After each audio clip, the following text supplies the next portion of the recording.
ভারত তার মোট জ্বালানি তেল আমদানির 3 ভাগের 1 ভাগেরও বেশি পরিমাণ আমদানি করে রাশিয়া থেকে। ইউক্রেন যুদ্ধের প্রেক্ষাপটে নিষেধাজ্ঞার মুখে ভারতকে অনেক কম দামে এসব তেল দিচ্ছে রাশিয়া। সেখানেই নজর পড়েছে মার্কিন প্রেসিডেন্ট ডোনাল্ড ট্রাম্পের। ক্ষুব্ধ হয়ে যুক্তরাষ্ট্রে ভারতীয় পণ্য আমদানির ওপর 25% বাড়তি শুল্ক আরোপ করেছেন তিনি।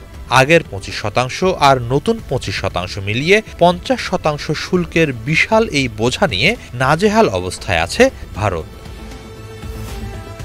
প্রভাবশালী ভারতীয় গণমাধ্যম ইকোনমিক টাইমস জানিয়েছে, বর্তমানে ভারতে শীর্ষ জ্বালানি তেল রপ্তানিকারক দেশ রাশিয়া। ভারত এই মুহূর্তে রাশিয়া থেকে মোট চাহিদার প্রায় 35% তেল আমদানি করছে, যা ইউক্রেন যুদ্ধের আগে ছিল 2%-এরও নিচে। ইকোনমিক টাইমস জানাচ্ছে, সম্প্রতি পশ্চিমা নিষেধাজ্ঞার কারণে বিশ্ববাজারে সরবরাহ ঘাটতির আশঙ্কায় অপরিশোধিত তেলের দাম ব্যারেল প্রতি $137 পৌঁছায়। পরে তা স্থিতিশীল হলেও আবার নতুন করে অস্থিতিশীলতার আশঙ্কা দেখা দিয়েছে। ছাড়ে পাওয়া রাশিয়ার অপরিশোধিত তেলের কারণে ভারতের তেল শোধনাগারগুলোর খরচ কম হচ্ছে, কিন্তু নতুন বাস্তবতায় এই সুবিধায় ভাটা পড়তে পারে। ভারত রাশিয়ার কাছ থেকে ঠিক কী পরিমাণ জ্বালানি তেল কেনে এ প্রসঙ্গে ইকোনমিক টাইমস জানায়, 2025 সালের প্রথমার্ধে রাশিয়া থেকে প্রতিদিন গড়ে 1.75 মিলিয়ন ব্যারেল তেল আমদানি করেছে বিশ্বের তৃতীয় বৃহত্তম তেল আমদানিকারক ও ভোক্তা দেশ ভারত, যা আগের বছরের তুলনায় 1% বেশি। মূলত 2022 সালে ইউক্রেনে রাশিয়ার হামলা শুরুর পর পশ্চিমা দেশগুলো মস্কোর বিরুদ্ধে নিষেধাজ্ঞা আরোপ করে। এরপর থেকেই ভারত ছাড়ের দামে রাশিয়ার তেল কিনতে শুরু করে। কিন্তু মার্কিন প্রেসিডেন্ট ট্রাম্প আর সেটা হতে দিতে চাইছেন না। ভারত ছাড়ে তেল কিনে বিপুল মুনাফা করছে।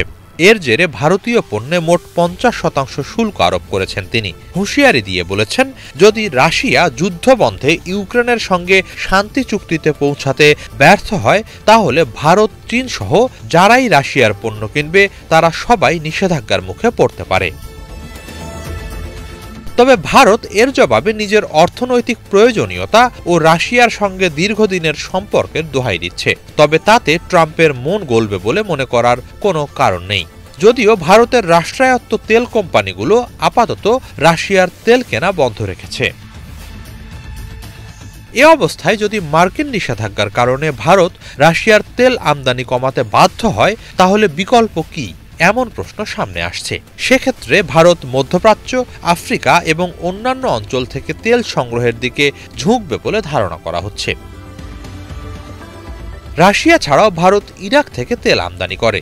ইউক্রেন যুদ্ধের আগে ভারতের শীর্ষ জ্বালানি তেল সরবরাহকারী ছিল দেশটি। এর পরপরই ছিল সৌদি আরব ও সংযুক্ত আরব আমিরাত।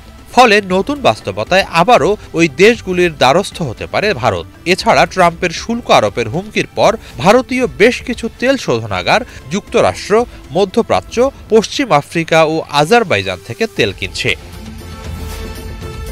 ভারতের তেলমন্ত্রী হরদীপ সিং জানিয়েছেন, ভারত বিভিন্ন উৎস থেকে তেল আমদানি বাড়াচ্ছে। প্রায় 40টি দেশ থেকে তেল আমদানি করা হচ্ছে। এর মাঝে গায়ানা, ব্রাজিল ও কানাডাও আছে। হিজল জোবায়ের, বাংলা ভিশন।